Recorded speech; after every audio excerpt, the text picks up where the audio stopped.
Welcome to HopePulse with Masi Njoroge. When life happens as it does, then there is a lifting up.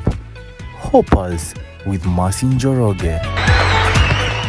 Welcome to HopePulse with Masi Njoroge. Our topic for today is my past is just an experience and not a definition of me. It is actually a continuation of the topic that we did last week, rekindling the original me. And we discussed and said when we go through the shakeups in life, there are things that cloud our life because of the experiences, and then we try to deal with our issues, and we find another person is formed by the coping mechanisms and the things that we do along the way as we are trying to cope with the pain and deal with our situations. And now the original me stops to live, and this other person is the one that is existing. And we said we need to unleash our original person so that we can fulfill our purpose. When you make those major mistakes and you go through a loss that causes shame in the society, you lose your dignity.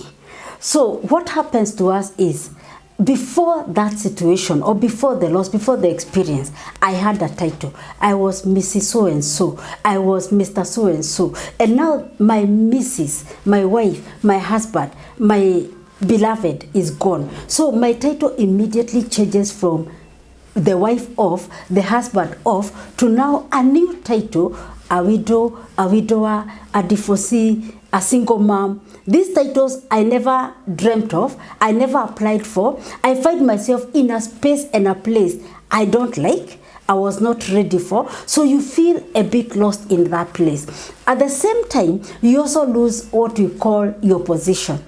Assuming you are the chair of the couples meeting, or you are the one who was mentoring couples, you are a girl, you are the mentor of the other girls, and here you are, something has happened, you found yourself now, you are talking up to the other girls how they'll take care of themselves and get married, and now you have a child. So now you have immediately changed your title from single and seeking to a single mom. You lose your position because how are you going to mentor now? You have now to join the single moms so that now you learn how to live in that new space. So when that happens to us, we feel lost in that space. We feel we have lost ourselves, and we have to struggle. It is by the grace of God that we are able to accept the new us, because it's not something that you like. It's not a good experience. It is something actually that is hurting you, but it's a reality that I have to live with. I have a condition, maybe I have a terminal disease. I don't like it, but now this is the new me. So what do?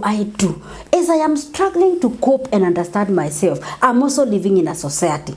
Just as I don't understand myself in this new space, I'm trying to learn how to live in this new space. The people around me are also trying to learn how to deal with the new me, because now this is a new me. And because it happens all of a sudden, yesterday you are Mrs. So-and-so, today you are a divorced person, you are a single person. So even the people, your friends, your parents, your neighbors, they are trying now to relate with you as the new person. So as a result of that, because of lack of knowledge, the public causes a lot of stigma to the person. And without knowledge, you will find some of the people, they will sideline you silently or sometimes outwardly. For example, if you have, let's say like these contagious diseases, it can be so outspoken that you can tell that they are really avoiding you. They don't want to touch you, they don't want to come close to you. So that causes a lot of stigma to the person. Maybe if you are a couple, the head of the couple, you had all these couple friends that you are relating with, or you are always with them. These ladies and men, when you are talking to them as couples, everybody is protecting their own marriage and their own space. But now you're here, you are a single person. Now they start protecting their marriages from you. So they are protecting their husband, they are protecting their wife now from you. So they sideline you silently, even if it's not outspoken. But you will realize in most of the programs, now they are not calling you as many times as they would have done before. Maybe you are a pastor. If the heads or the people you are ministering to are not wise enough and you have gone through divorce, now they don't know how to deal with a divorced pastor. They start reading, if they don't understand the Bible, God hates divorce. Does he hate the pastor who is divorced, or he hates divorce? So how do they relate with you? So now they don't want to call you to these meetings, they don't want to call you to these programs, and silently they sideline you, they leave you out, and it leaves you very broken. When that public stigma gets to your head, you start internalizing it, you go to the next level now. You stop suffering just public stigma. You stigmatize yourself. So how do I do that to myself? It is because I have listened, and now I've internalized that. Then I have somehow agreed with them. So I believe I am that person that they say that I am. So I start relating myself, and I label myself with the titles: a sick person, that divorcee, a failure. It gets to my system, and as I continue, now I start developing other behaviors that now start hindering my progress as a person, and I would call them self-sabotaging behaviors. For example, because now I can no longer go to the couples meeting as the chair, or maybe when they're having their parties. But that does not mean I do not have any information that I can be able to give to the couples, because the fact that now my own husband or wife died does not mean I do not know how to relate with people. I do not have advice. That knowledge and skill that I had, I still have it. I may use it there with them. I can use it for the ones who are preparing the marriage, and I can also use it to help the other people. And if I go through my healing process in the right way, I will then develop the same skill, because the same skill I was using to mentor these people who are couples, once I am able to overcome my pain and I am settled, I will be able now to help the ones who have suffered loss to come out of their own loss successively and be able to settle, maybe remarry, or be able to settle and live their life in a good way. The other thing I need to understand, people talk about me, or they talk about things because they do not understand. For example, if you're suffering stigma because of a condition that you're suffering, when I do not understand, when I do not have enough information about that condition, about that situation, I will react in a negative way. But me who is suffering, me who is sick, I have a responsibility for me to get the right information. So number one, understand that this person is saying that because they do not understand. They have their husband. Do they understand what it is to be without a husband? They do not know. They have a wife. They do not know. They can try to help you, but they really don't understand what it means to be in your space. So instead of now crushing yourself, taking their negative information, taking the information that is coming from lack of knowledge, and now internalizing and agreeing that is who you are. Because when you do that, what happens to you? You adopt the victim mentality. You now start developing, self-pity. You start now addressing yourself from the weak point. Now me, I am sick. Now me, I'm a single person. I'm not like the other people. So now you are starting to agree that you're incapable, but you're not necessarily incapable. You may have suffered pain. It may not be easy to start all over again. It's not easy. But because you're a strong person and very capable, do not allow yourself to get into that victim mentality. Do not allow people to push you to self-pity, because they are saying and doing all these things they are doing because they do not understand. So what do you need to do? Get information from the right sources. There are counselors, there are pastors, there are books that you can be able to read so that you get the right information. There are people who have gone through the same situation like you are and have successfully come out of it. So because they have succeeded, get information from them. Because then they understand. They will not allow you to dig deep into self-pity. They will help you to come out of it. Do not allow yourself to internalize. Because if I think negatively about myself, every person will be reading the negative me, because that is what I will be projecting. But as long as I keep on believing, I may be suffering right now, but it does not define me. It does not define me. So what does that mean? I have lost this person, but God, I am able. I am going to rise again. I am going to stand again. And when you rise and you believe it, you will rise. Either you can be able, you can remarry, you will rise, you can be a very strong support system for the people who are coming behind you. But if you believe you are weak, you will remain there. People will show you pity, but they will never help you. They will look at you, they will sympathize.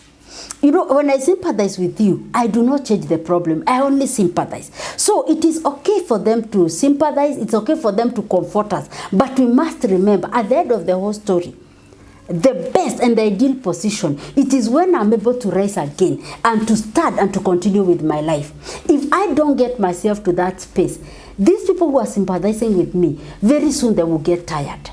And they will move because there will be other situations. They will also get through their own experiences. And they will, when the day they will not be there, I need to be strong enough to be able to start on my own. Once I get the right information, the next thing I need to do, accept my condition. It is true, I am not married. Because again, if I don't accept, it is true.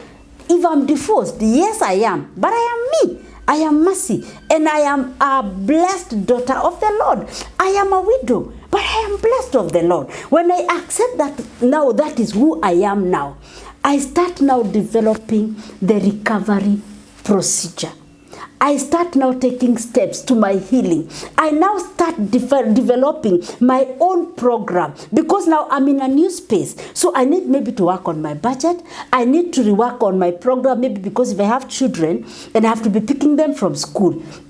And before we were sitting each other with my husband or with my wife. So I know I'll be waking up a little earlier so that I go drop my kids to school and then I go to work. Or maybe if in the evening I might need to be coming home earlier. Because I've already accepted that is the situation, that is where you are. I develop now the strength to start now looking at the things that I need to work on. So if I have to rework my budget, how much money do I have? What was my partner bringing on the table? So what do I need to do? What can I remove? What can we afford right now and be able to successfully survive so that I'm able to feed the children, I'm able to do the basics. And then when I'm doing that, I accept my position.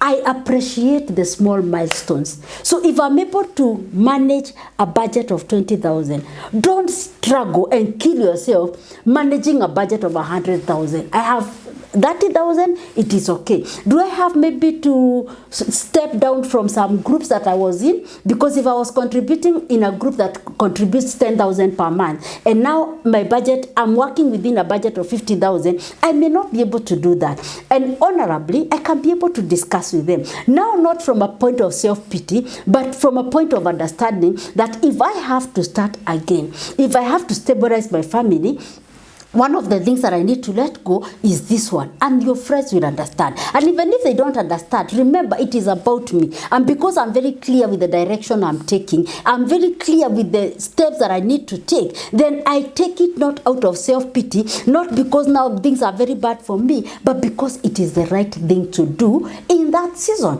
And then with hope, because I know I am doing it today, but I am going to work on myself so that tomorrow I can afford that and even more. And it is very, very possible. The next thing you need to do is focus on the positive. Don't always focus on the loss. Don't focus on what you would have bought last year and I was not able to buy. Don't focus on what your children are not able to do. Are they in school? Yes. They may not be in that high-end school that they were in. But are they going to school? Yes. Celebrate the fact that I've been able to maintain my children in school for that whole year, for that whole term, and they are continuing with their study. Celebrate that. Do not focus on the fact that they had to change school. Because now when you keep focusing on that, you waste all your energy on the yesterday. And you lose it there, so you don't have any energy to work on the today so that your tomorrow can become better. Focus on what is good. Focus on what is working. Focus on what you are doing well so that every day, at the end of each day, mark your book. At the end of the quarter, mark your book. Mark the positive things that you have been able to do. Look at your house. My house is mad. I have remembered to clean it. Thank God that I do not lose myself. You are waking up in the morning, you remember to take your shower, you remember to do your things. You are a young girl. You got a baby when you are young. Now the baby is walking. That is good. It is worth celebration. You can imagine that young girl, you're very young, and you managed to do that. That is worth celebration. Do not kill yourself just because that one person. Yes, you made a mistake, but even if you have one, how many people, even with 2, with 3, with 4, with 5, who have settled, lived alone, and remarried, even to better people than the one you had, because you did not allow yourself to remain there. How many other ladies actually, even without babies, or even men, they are living alone comfortably and very happy and doing very well in life because they did not allow themselves to remain there, counting on the husband, the boyfriend, the friend, the mother, that which you do not have. So focus on the positive so that you retain your energy and reserve your strength for the way forward. Because when I'm happy, when I'm positive about myself, when I am looking at the positive things, I remain very hopeful. That already generates power for me to be able to see tomorrow. When I'm looking at the negative things, I lose even energy. I can't even be able to focus. But when you're joyful, when you are very hopeful, when you're going on the road, you'll be able to see, wow, a nice salon. Hey, by the way, I can be able to start that. Hey, by the way, how are they doing this? You will walk there, you'll see somebody, they have hung their clothes, they are selling, and you have now the might to go. Even when you're looking at your phone, you can be able to see a nice hotel and an idea comes. Hey, by the way, even if I can't do this, I can open a fish and chips. I didn't think about it. It's a good idea. How will you see these things if all your energy and all your eyes are focused on the negative? Your past is the past. I loved this person, but now they're in the past. That's the reality. Drop it.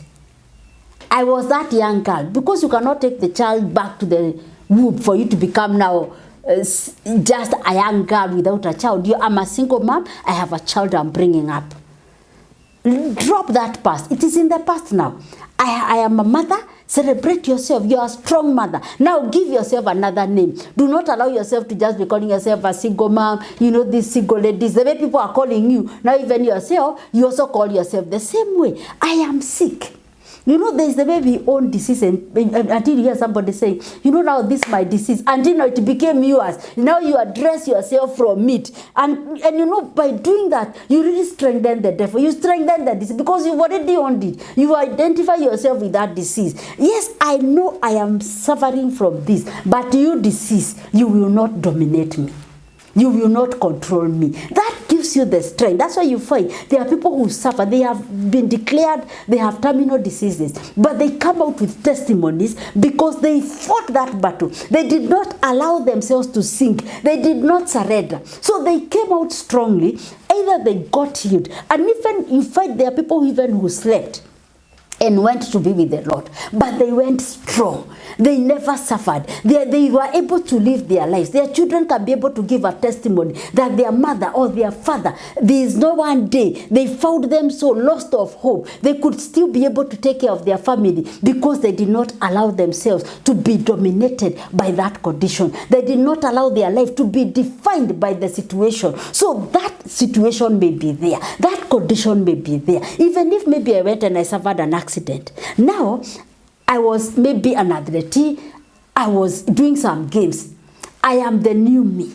The moment I accept, okay, this is the way I am now, God is able to open you up your mind to be able to see what you can be able to do. And that's why you see, even when you check on social media and on many platforms, you will find people who are even worse situations and they are doing great things because they did not allow themselves to be defined by a condition. So who I become, it's not so much about the situation that I have suffered. Who I'm going to become is what I believe I am. Because the first person who is going to bring me down, it is me. Because even the devil has no power over us. Because remember, we have a mighty God who is backing us. And God is not limited by this situation. So what the devil does, he takes advantage because he knows Mercy does not, if Mercy does not understand herself, if Mercy does not understand that the God that made her has power over this condition, so he will take advantage of that and he will be suppressing me based on that. But if he knows I am of right understanding and I know that I may be going through a situation, I might have gone through an experience, but I am by no way defined by that. He has no place. The only place he gets is the place that I give him. The people talking there, the moment now you settle, you are strong, you are doing well, it changes now from stigma. They start now celebrating you. They are the same ones who are going to call you tomorrow. By the way, Mercy, there's somebody who is going through this situation, and I think you are the right person to talk to this person. How will they do that? Because they've seen you go there, they were frightened, they were scared, they didn't know what to do with you. Then they see you rise, fight, and start. Then they celebrate now that strength. But if they keep on sympathizing with you, they'll keep on looking for other people to come and support you. Whereas within you is a very strong person that the world is waiting for. They are also waiting for you to come out strong. Like the way Jesus told Peter, you will be fought, but I will help you. And once you start, please go and help others. So you can go through fire, but you must not remain there. You can fall, but you must not remain in the mud, because there is somebody else who is in that mud waiting for you to come out and now help them to walk. So focus on what you can do, focus on your strength. The other thing that you need to do, don't self-sabotage yourself. How do we self-sabotage ourselves? When I start thinking I'm not good enough, I'm not worthy, I devalue myself. So in anything I'm doing, I feel like I am disposable, easily disposable, the person to let go. So when I'm in a relationship, just because I was with these couples and I was their chair, and now I can no longer be their chair, does not necessarily mean that I cannot relate with them. So when I start taking those self-sabotaging behaviors, what I do, I start cutting even very important relationships. So I was with this group, I remove myself. It's not them who are removing me. I just withdraw from this group because I feel like I'm not worthy. I don't deserve to be in this group. I am a young girl. Just because I got a baby does not mean that any other programs I cannot be able to deliver. So if I was a mentor, does it mean now that my mentorship and the skills and what I have studied now has died with that baby? It has not died. But now if I'm not careful, what I do, I withdraw now from those young people. I withdraw from the society. There are people, maybe if you are maybe even a pastor, sometimes it's not about them, and you just go and say, because of this situation, A, B, C, D, I am submitting my resignation. Now there, it's not about people. Sometimes there are those who are terminated because the people there did not understand. But when it is me doing now, I'm self-sabotaging myself. I am the one who is removing myself from the society because I have already put in my mind that I am not good enough. I've already fixed. I am communicating that negative mentality. That bad perception is in me. So it is now me who is removing myself. It is now me who is letting go of very good opportunities. So I hear that there is a job, of a certain job that I need to apply for. And then I ask myself, now me, can they take me? Can they take such a person? Yesterday you were doing it. So why can't I do it? What reason? Just because something happened? Just because you made a mistake? In fact, even if you made a mistake and it was in the society, it will go there. And remember the other time we said, you say, people, what will people think about me? What will people say? And we said, they will say. And then after that, after 1 month, they forget about you and they continue. They take another topic because that's the nature of people. The other thing, sometimes, when I'm like that, sometimes when I make a big mistake, I go through something, there's always this thought of everybody knows about it. And the surprising thing, you might be surprised, not even the country, even in your country, there are people who don't even know, not even knowing your situation, they don't even know you in the first place. So assuming I'm not able to do it within this area, I can always venture into a different place. I can partner with another person so that now where I'm not able, this person can be able to do and can be able to mentor the other people. So I can look for somebody that I can be able to work with. I can look for a good counselor. I can look for an associate group that I can be able to work with. I do not have to kill everything. I cannot crush the whole of me just because like a small piece of me is not working. And it's not necessarily it is not working. Actually, it's a reset. Let me call it. You have just been reset. I was Mrs. So-and-so. I've been reset. And now Mercy, me. I'm a widow. A widow just means this person is not there. But I am me. Before marriage, I was me. After the death, I'm still me. So what I'm going to do with me going forward is what determines what I become. So let me not sabotage myself. Because sometimes I can have very good people. I can have people who are supporting me. I can have people who believe in me. But because of now my own problem, my own low esteem, my own disbelief in myself, I start now becoming unattractive to the people. So even if they were very supportive to me, you know, if every time I'm looking down at myself, I cannot be able to do this, I'm requested, please can you do this for us?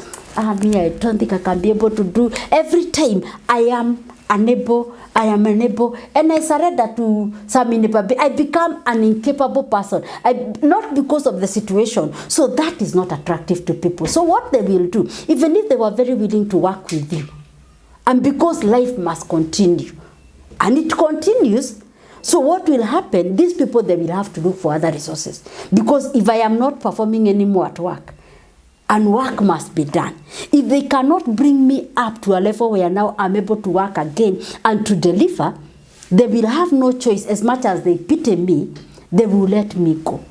Is it that the people are bad? No. It is because I refused to believe in myself. And the danger is that in itself does not please God, even in itself. Because why? If I lose my friend, if I lose my husband, if I make a mistake and I drop every other thing, it means I had positioned that person to a level of a God to me. But if they are not God, I will suffer, I will cry, I will mourn, because it is okay to do that. But I will rise because they were not holding my life. They may have been a very good companion, a very good friend, but they must not take the position of God. If I am not able to rise again, then I need to ask myself, between this person and my God, who was holding mercy? Did I at some point remove God from his space and put this person? So that now I work on myself, because this I have to work on myself, to believe that I can be able to live as me alone. And even if you're there and you're listening to me, and maybe you're married, your things are going on very well, maybe you are in an institution, you are employed, and you're being paid very well, things are going on very well, please remember, there's always a space for God. There's a place that nobody can sit. The moment you've placed a person in the space of God, you lose yourself. And when you do that, that is how now you get into a place where we are told, those who depend on other people and not God, they are cursed. Because you cannot take your whole life and place it in a person who also depends on God for his livelihood. He's a companion, he's a friend. He's not here anymore. So when I know that I have a God who holds me, I am able to live even when my situations are bad. Even when, if they are not here tomorrow, I will be able to live. I do not have my legs.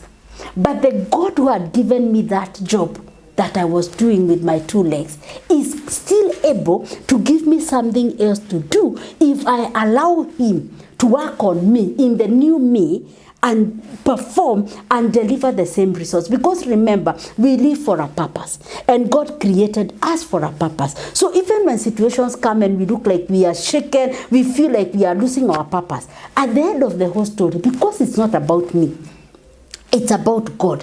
At this second phase of my life, he will still be able to reposition me. He will still be able to make me and reorganize my life. And you will find yourself doing even more than you did when you had your 2 legs. Doing even more than you did when you had your full health. Doing even more than you did when you were a girl. So what is our take home today? My past is my past. The only thing I'm supposed to carry from my past are the good memories and the lessons. Any other negative thing from my past remains as an experience. I learned from it and bus. Park it there. It does not define me. It does not define my tomorrow. It does not in any way define whom I'm going to become. I am still that great person who have just experienced something in life, and I am strong enough, because we are told you can never be given a challenge that you cannot overcome. So if you have lost your loved one, if you have gone through a major crash, believe me, the bigger the challenge, and I keep on saying that the bigger the challenge, the bigger the destiny. It means you're strong enough to be able to fight it. Even if you feel like you cannot do it, believe me, if God allowed it to happen, it is because he knows you can be able to overcome it. And even if I did it, because sometimes it's not God, sometimes we take ourselves and, okay, I was in a state of sin, but to know the grace of God in the cross, it is able to wash us. It is able to redeem us, to recreate us as new beings, and to give us a new start. So allow yourself to refocus your thoughts. Leave your past to the past. Yesterday is gone. We are now in a new day. Tomorrow is so bright, so beautiful, so wonderful, waiting for you to just approach it. Your success is in no way determined by that. Whatever happened has happened. But where I'm going, I am going to a great future. Thank you very much. Remember, I'm with you every second and last Saturday of the month. And remember to keep that path of hope. God bless you. When life happens as it does, then there is a lifting up. Hope Pulse with Mercy Njoroge.